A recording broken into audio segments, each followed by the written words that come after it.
Capítulo 6, as linguagens da Bíblia.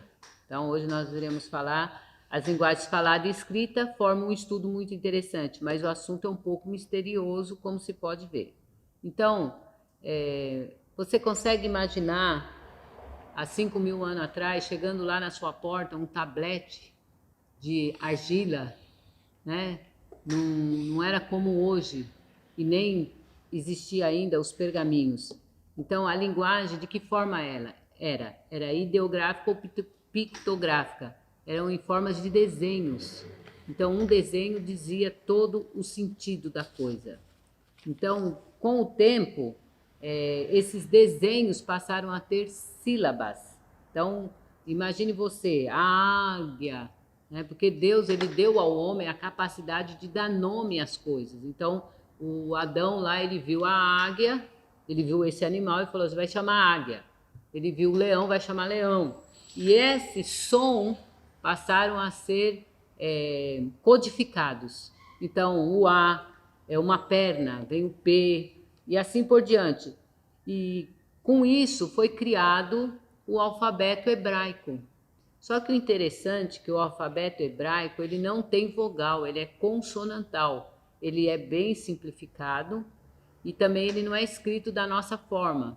Ele não é escrito da esquerda para a direita, é da direita para a esquerda, é ao contrário. E a linguagem também era vertical, não é horizontal. Então, com o tempo, né, o que acontece? Acontece que entra aí os gregos. E os gregos é usado na história da humanidade para trazer a cultura. Quem é que cria o alfabeto consonantal mais vogal, que nós chamamos do silábico, né? Ba, be, bi, babu, que você aprende lá na escola, são os gregos. E todas as outras nações adotou o mesmo sistema. E o hebraico ficou esquecido, porque ele era muito difícil.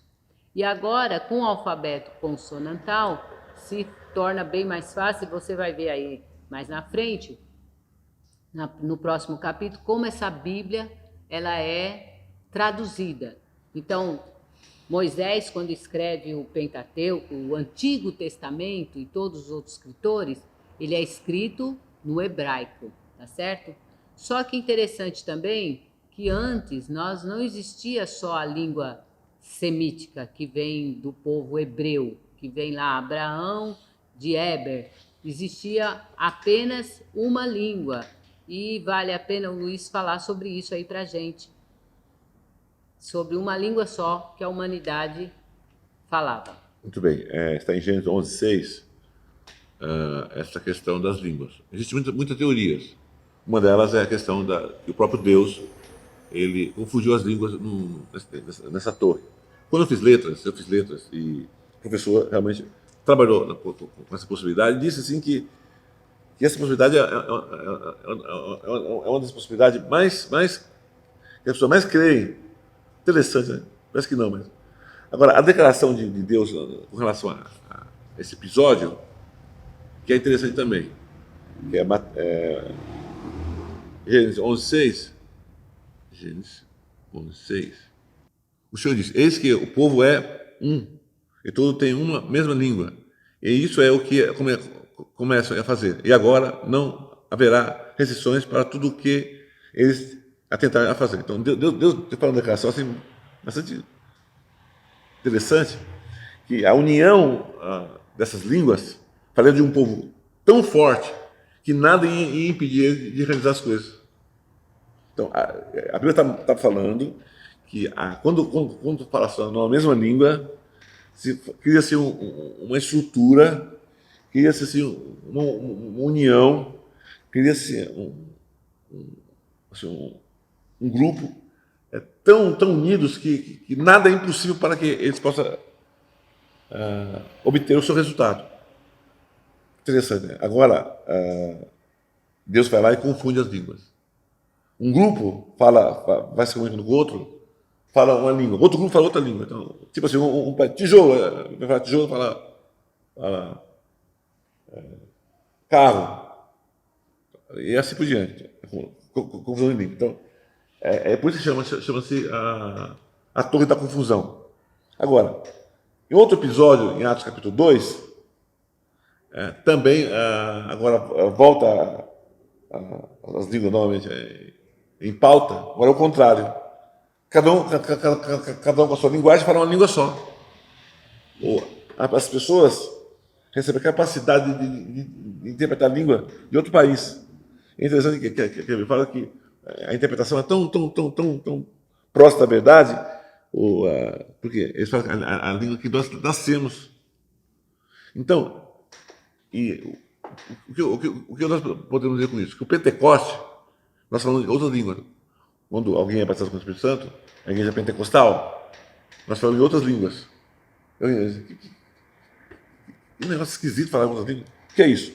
Isso mostra que quando nós nos entregamos a esse tipo de linguagem, não está tão unidos com a igreja, está tão unida que nada será impossível para essa igreja. Então, Nem o intento, né? não entendo. Então, Porque fala uma linguagem só. E é interessante porque você vai em outro país, ou você escuta, você parece que é a mesma língua mesmo que todos os cristãos batizados no Espírito Santo falam. Essa interpretação veio agora no meu coração e tem fundamento, claro, né? Sim. Está escrito aqui. Então, o que Paulo fala aos Coríntios, capítulo 4, 6? Que não vai além do que está escrito. Então, eu usei esse texto para mostrar para vocês a importância de você falar em outras línguas. Sim, mas isso é muito claro, Luiz, porque toda vez que uma nação ela subjugava outra, a primeira coisa que ela tira é a língua. Ela tira toda a linguagem e implanta dela. Por quê? Porque quando há dois tipos de linguagem, não há acordo. Você não entende, né? Imagine lá na Torre de Babel, me passa o tijolo. Não tem acordo, né? Eu viajei, eu estava dentro do avião lá, meu Deus, falando outra língua, o que está falando? Então, isso aconteceu com os gregos também, que é o que você vai falar da linguagem que predomina. O que o Alexandre o Grande fazia? Toda vez que ele invadia um país, ele dizia, olha, rebele-se e morra, arrependa-se e viva. Então, o que ele implantava? A língua e a cultura. Hoje nós sabemos que o inglês é universal, né? Foi implantado também, né? Tá aí também o inglês e o espanhol, são as línguas predominantes no mundo corporativo.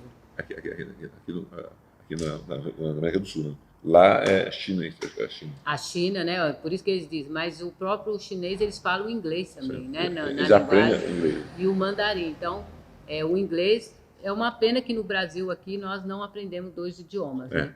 É uma pena. O único da América do Sul que fala só um idioma só somos nós. Somos nós.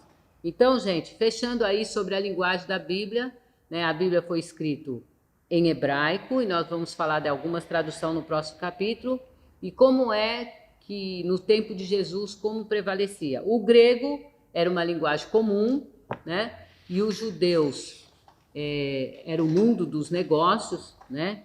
E os romanos é o mundo político, tá certo? Então a gente fecha aí dizendo que Deus quer ter uma linguagem com você. Ele fala conosco da maneira que nós entendemos. Deus abençoe.